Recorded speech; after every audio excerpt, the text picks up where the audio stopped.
Alright everybody, time for part 2.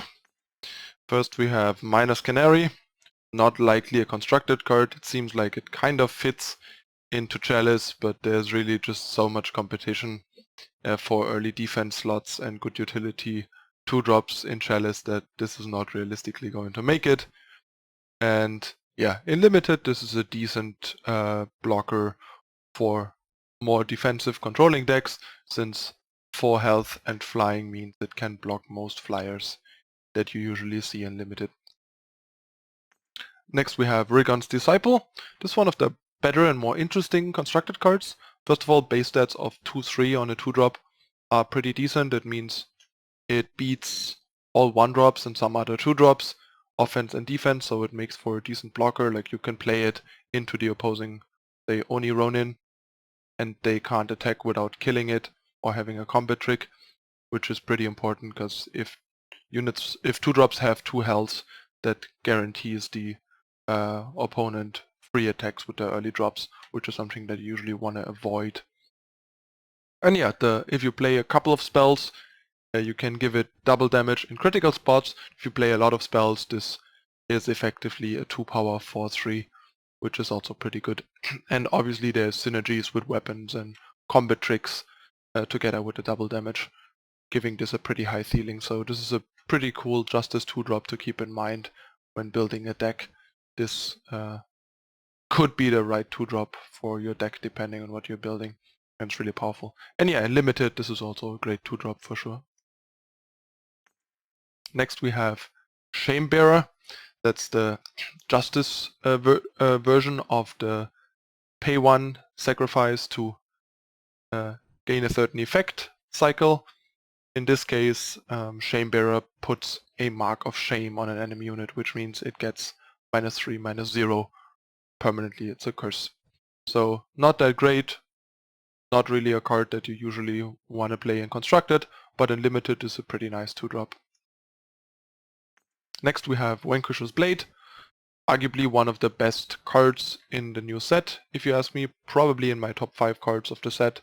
Really powerful, void-bound, giving all opponents' cards void-bound for as long as this is around is a really nice utility against all kinds of void-based shenanigans and recursion. And then just having basically a longsword with the added bonus of on 5 also bringing a Vanquish is great utility and much better than having to play more actual removal, which might be dead in certain situations or against control decks, for example. This card is amazing, and in Limited, no difference. Great card, easy pick up when you see it. Next we have Workshop Tinker. This is the Justice version of the 2-drop cycle that lets you discard a card to turn it into a spell on summon. Here we get a 2/2 Endurance, nothing too exciting.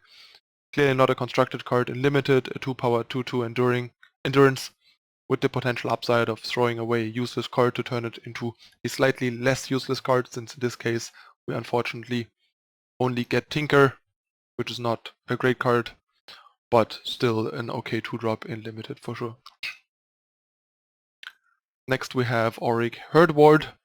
This card is too expensive for what it does for Constructed, but in Limited this might still be okay as a filler at least. Gives one of your units Aegis and also gives you an Aegis, which in my book basically amounts usually to a worse Protect, since yeah, the unit Aegis is usually the powerful one. The face Aegis, especially in Limited, is pretty trivial usually. Next we have Copperhull Bracers. People were not very high on this card when it got spoiled, but I think the card's pretty good, and by now I actually think the card might be great, and in more decks than I initially thought.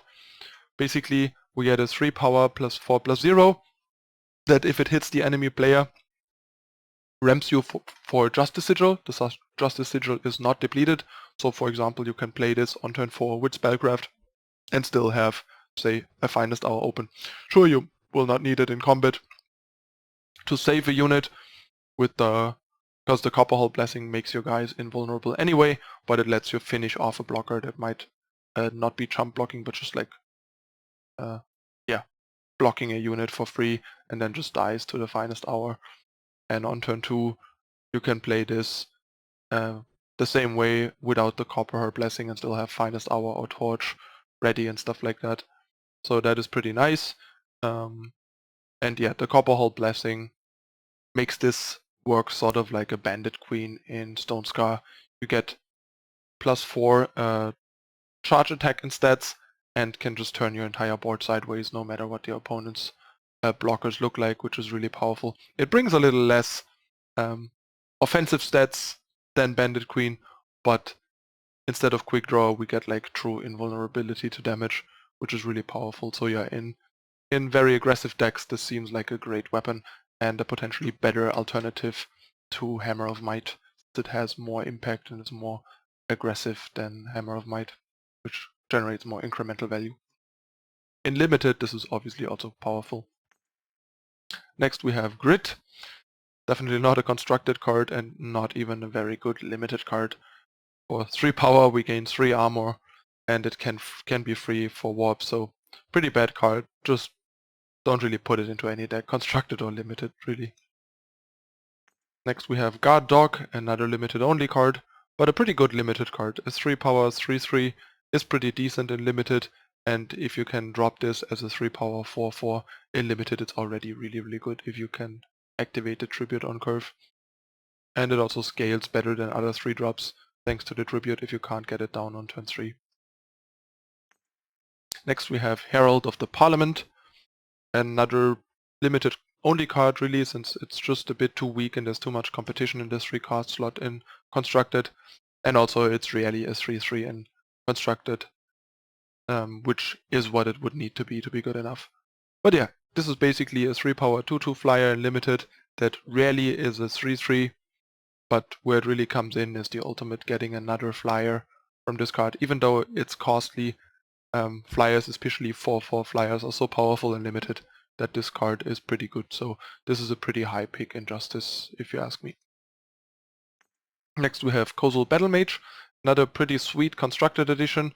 Having more playable Aegis options is always nice to have for these mid-rangey aggressive decks to try and yeah, make a stand against control decks that otherwise are kind of the bane of these decks a lot of the time. And this being a bit more than a 3/3 thanks to the when you play a spell getting +1/+1 this turn makes it a pretty well-rounded and very solid 3-drop option. And in limited this is even better, basically a better Guard Dog. And last but not least for the second part we have Longhorn Treasurer, the 3 power 2/3 that turns into a 3 power 5/6 if you have a unit with endurance. So first of all, keep in mind that also includes Longhorn Treasurer, so you can combine this with Infinite Hourglass or Reinvigorate, for example, to turn it on by itself. But there are also cards like the new Shield that gives endurance, Sandstorm Titan, and so on. There's a bunch of endurance units that are playable and constructed and can turn this on. Potentially enough to make this reliable enough. The main problem that I personally have is that units that lose more than half their stats with a silence and cost more than 2 power, like Champion of Glory, are really tricky with all the silences floating around. So I would probably shy away from this for constructed, although a conditional 3 power 5/6 is really powerful, but being crippled so much by silences and the inconsistency of requiring endurance and so on make this a bit too tricky for me probably. But I don't know, maybe someone comes up with a deck and proves me wrong, but right now I feel like this is a bit too short of being constructed playable. And in limited, this is a pretty solid card. Like a 3 power 2/3 is not great, but not horrible. And if you have enough ways to turn it into a 5/6, it's a pretty good limited card.